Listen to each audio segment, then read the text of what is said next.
Halima and Donyel, what's up? How y'all doing? I'm doing great. Halima, start us off. The debate in October was between Senator Elizabeth Warren and Republican candidate John Deaton.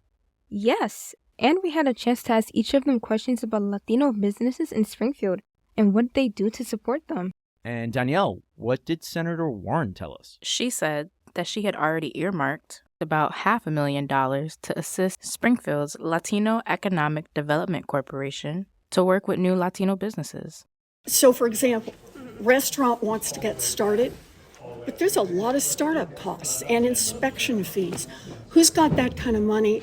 And banks are just not going to lend to these little businesses getting started. So part of what I've done is I got earmarked money and brought it right here to Springfield, gave it to this group. They have lent it out, and here's the best part, and they've gotten repaid, and they've lent it out again. Halima, what did Deaton tell us? Deaton grew up in a subsection of Detroit. He said Latino businesses would benefit with some tax relief. I come from the inner city, and what you see a migration out of the inner city. We have to get people to go back into the inner city, and one way to do that is give tax credits to Latino-owned businesses. Okay, two politicians making promises in a campaign season. There's nothing new there. Halima, does that mesh with what business leaders in the Springfield area are saying?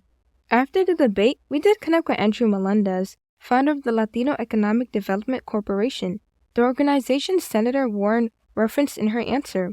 He said the earmark was a big help in getting one business, Las Cangris, an opportunity to sell their food at the Big E. Elizabeth Warren came to our office, sat down with local businesses, and wanted to see how their investment, the federal side, Ed Markey and Elizabeth Warren, have both signed on to support the Latino EDC with a $550,000 earmark.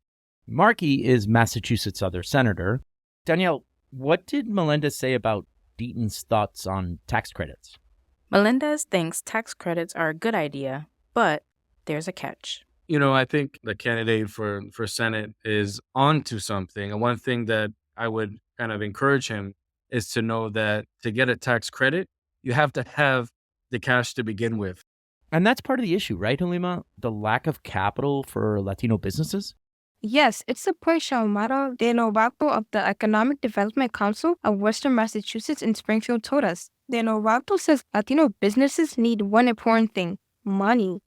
So there isn't like extra savings that they can use in order to help their business. So they rely on getting paid for their services that they give out as soon as possible. And then two, there's some grants and stuff from the state, from the federal government that have funding that small businesses really need in order to pay their staff. De Novato thinks politicians are finally listening to Latino business owners. I do think that our politicians and our elected officials and our municipal leaders are looking out for the best interests of businesses and Latino businesses. And I say this because Latino business owners are the fastest growing group. De Novato shared the following data from a presentation she recently gave about how fast Latino businesses are growing in Western Massachusetts. For example, between 2007 and 2019, Latino businesses in essential sectors like construction and agriculture have seen growth of more than 20%. Donyel, you spoke to a Latino business owner, yes? Yes, Pedro Arroyo of Juguitos, a juice and healthy food store in downtown Springfield.